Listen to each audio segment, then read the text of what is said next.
right. It's KP and the news. KP Video News, y'all.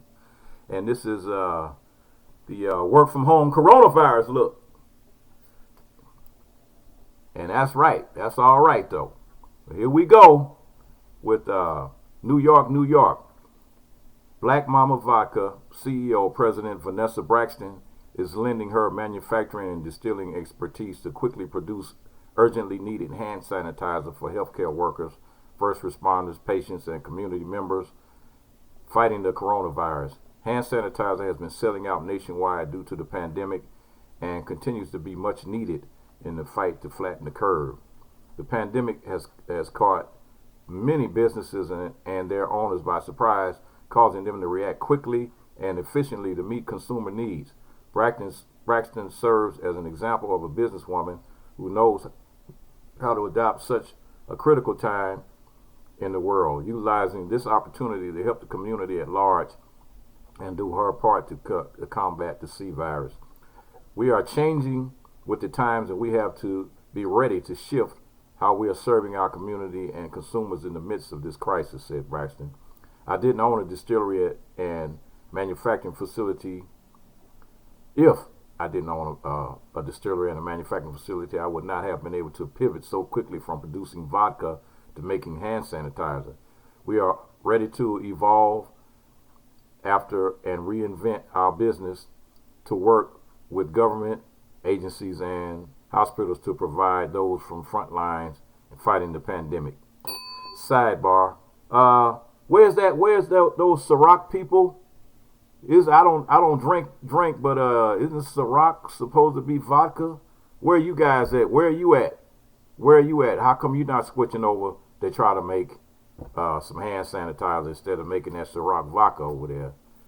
Yeah. Anyway, back to the story.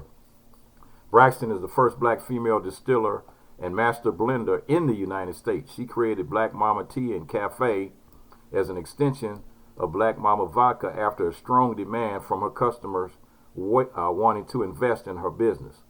By utilizing the 2016 Obama Jumpstart Our Business Jobs Act, Braxton is the first black female founder in global history to raise $2.1 million from a crowdfunding platform. This type of fundraising instrument also allows companies to secure investment from the general public, both accredited and non-accredited, which is outside of the traditional fundraising route that most startups take. In challenging times like these, it is important as a business owner who makes products to have control over your manufacturing and equipment, said Braxton. If I didn't own and operate a distillery, I would not have been able to take the reins at this time of need so quickly.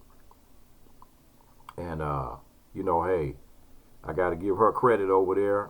And she's doing her thing. And she's, some of the stuff that she has at her cafe include gluten-free, loose-leaf tea selections, biodegradable tea bags, CBD hemp tea, and organic flavored agave, along with vegan and organic food items.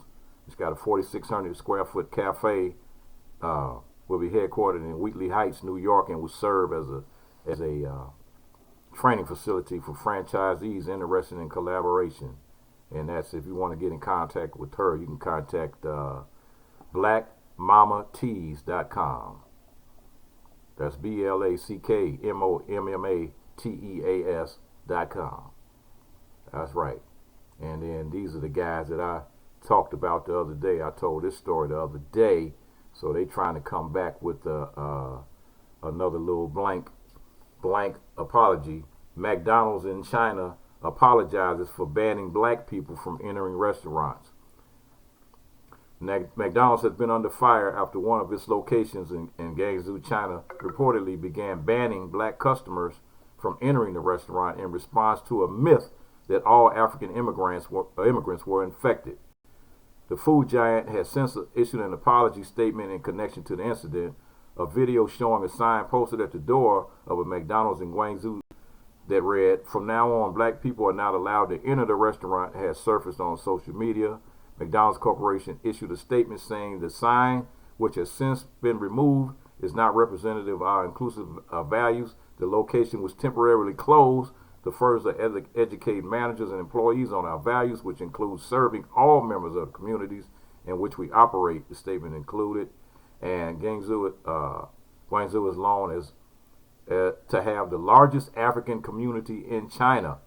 In the midst of the coronavirus pandemic, racial tensions have sparked tension between Africans and the locals. Africans have been allegedly targeted, even though they do not have recent travel history or known contact with coronavirus patients.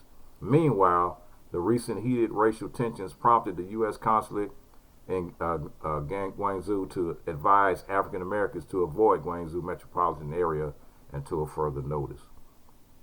And that's what's going on in China. And I talked about that the other day, how they had denied those entry. And you couldn't even enter into the black. If you were black, you couldn't even enter into the restaurant.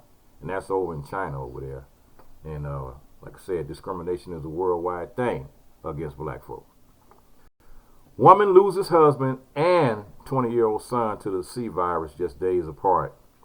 Sandy Brown, a grieving woman from Michigan, says she is experiencing unimaginable pain after her husband of 35 years, Freddie Brown Jr., and her only son, Freddie Brown III, died within 3 days after testing positive for the coronavirus. Her husband, who was 59 years old, had a kidney transplant 8 years ago, began having symptoms of the C virus mid-March. She took him to the hospital where he was put on a ventilator when his shortness of breath, fever, and fatigue continued to worsen. Calm down, I'll be fine. It'll just be a few days, Sandy recalled Brown Jr. told her over the phone for the last time before he was put into a medically induced coma. Sadly, he died 3 days later. After his death, her son Freddie III, who was 20 years old and had asthma, began feeling ill, had a fever and a cough. She brought him to the hospital where he got better after a day. Sandy celebrated the progress, but his condition quickly changed to the worse. On that same day, he sadly died the next day.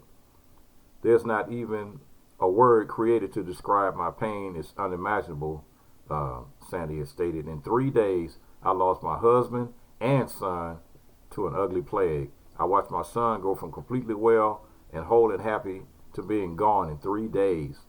The funeral service was arranged for the two last Friday, wherein at least 25 people attended while observing social distancing, and others watched via live stream on Sandy's Facebook.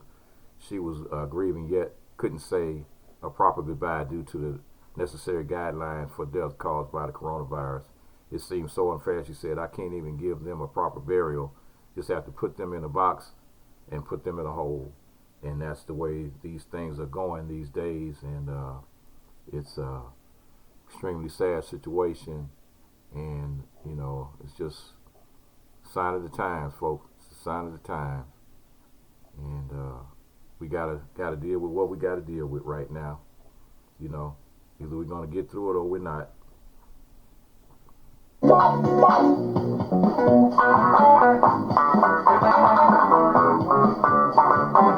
KP in the news.